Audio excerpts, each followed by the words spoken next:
spordiuudised. Raadio 2 spordiuudistega eetris Oleg ja Igor. Korvpallist. WC Kalev Cramo sõlmis lõppenud hooajal Eesti meistrivõistluste finaalseeria kõige väärtuslikumaks mängijaks valitud lätlase Arman Škelega uue lepingu ja leping kehtib nüüd 2 aastat, kus sisaldab ka väljaostu klauslit. Ma kuulsin, et sa ütlesid WC Kalev Cramo. Ütlesingi WC Kalev Cramo, avaldasin niimoodi oma arvamust siin. Jäähoki suurivad kaklejad selgitavad Riias boksiturniiril Icebox maailma parima. Võideldakse boksireeglite järgi olümpiasüsteemis, matš kestab 3 × 2 minutit.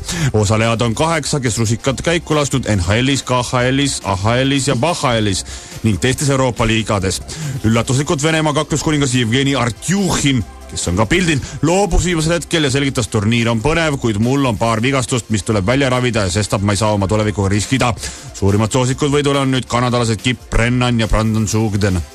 Korvpallist veel. Eile Eesti parimaks meeskorvpalluriks valitud Kristjan Kangur, kes on ka juures oleval pildil, loobus oma senise tööandja Varese Zimberio pakkumisest ja Varese president teatas, et nad tegid Kangurile pakkumise, kus palganumber oli senisest 2 korda suurem ning kontrakti pikkuseks oleks olnud 2 aastat. Väidetavalt tunnevad aga Kanguri paikamise vastu huvi mitmed Itaalia tippklubid. Kes on Kimi Räikkönen? Küsib Õhtuleht. Endine vormeli praegune ralliajas Kimi Räikkönen ei pääsenud Monaco F1 nädalavahetusel sõpradega ööklubisse Billionär, mille omanik on vormelitegelane Flavio Piratore. Asi oli selles, et uksehoidjad ei tulnud Räikköneni lihtsalt ära. Toi hakanud endal rindu trummeldama on, et 2007 aasta maailma meister, et lahkus tasa hilju. Korvpallist veel. 4. korvpalliliiga NBA meistriks koonitud Shaquille O'Neal lõpetas 19 hooaeg kestnud karjääri, viimati mängis ta Boston Celticsi ridades. Sellised olid spordiuudised Boston Celticsi ridades.